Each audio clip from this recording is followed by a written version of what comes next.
చాలా మంది మెసేజ్ చేశారు, అన్న వరుసగా ఒక 3 రోజులు వీడియోస్ పెట్టలేదు మీరు, కారణం ఏమిటి అని. కారణము, నా ఫోను అనుకోకుండా ఆటోమేటిక్గా అదే డెడ్ అయి స్విచ్ ఆఫ్ అయిపోయింది.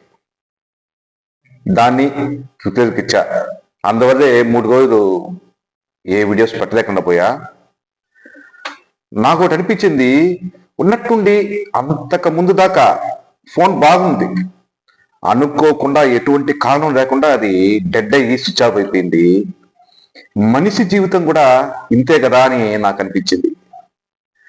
మనం చూస్తూ ఉంటాం, చెప్పుకుంటూ ఉంటాం, అతను ఇంతకు ముందు బాగా మాట్లాడుతూ ఉన్నాడు, టీ తాగుతూ ఉన్నాడు, ఉన్నట్టు చనిపోయాడు.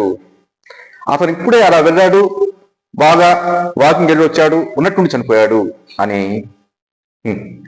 ఇది కూడా అదేనేమో. ఆ మొబైల్ లాగా మన జీవితం కూడా ఉన్నట్టుండి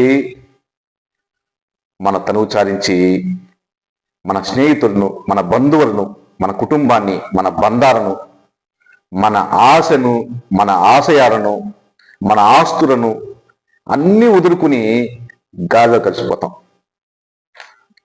అంత మాత్రానికి ఈ కుట్రలు, కుతంత్రాలు, కుళ్ళు, అసూయ, ద్వేషం, పగ, ప్రతీకారం ఇవన్నీ ఎందుకు చెప్పండి? మనమేమన్నా శాశ్వతంగా ఉంటామా ఇక్కడ చెప్పండి? ఇవన్నీ మన మనసులకు తెలుసు, కానీ మనసులు మారదు, మనసు మారదు.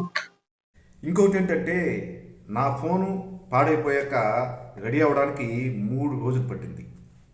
ఆ 3 రోజులు నాకు ఎలా అనిపించిందంటే, ఏదో సర్వస్వం కోల్పోయినట్టు, ఒక్క మాటలో చెప్పాలంటే అసలు మన ప్రాణమే కోల్పోయినట్టు,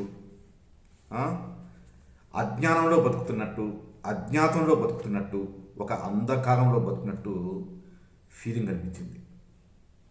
అప్పుడు పాత గోళ్ళు గుర్తుకొచ్చాయి. ఒకప్పుడు మనకి ఏ ఫోను లేకుండా ఎంత హాయిగా, ఎంత హ్యాపీగా ఉండేవాళ్ళం. సాయంత్రం అయితే రచ్చబడ్డ మీద కూర్చుని అందరూ ముచ్చటాడుకునేవాళ్ళం. ఇప్పుడు ఆ పరిస్థితి ఎక్కడుంది చెప్పండి? ప్రతి ఆదివారం వచ్చే సినిమా కోసం దూరదర్శన్లో వస్తుందని వెయిట్ చేసేవాళ్ళం. ప్రతి శుక్రవారం చిత్రహారి పాటలు, ఒక 5 పాటలే, ఆ 5 పాటల కోసం 5 రోజులు వెయిట్ చేసేవాళ్ళం.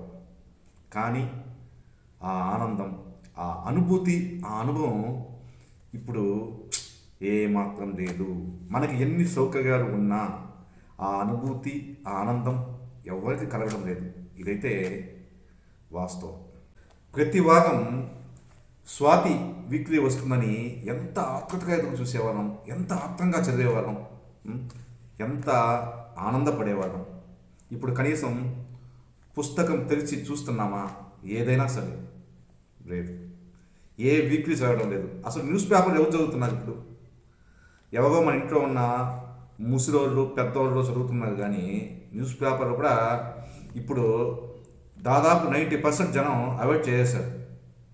అంతా టీవీ ఛానల్స్ కాదు, అంతా యూట్యూబ్లోనే, అంతా మొబైల్ ఫోన్లోనే. అది పరిస్థితి.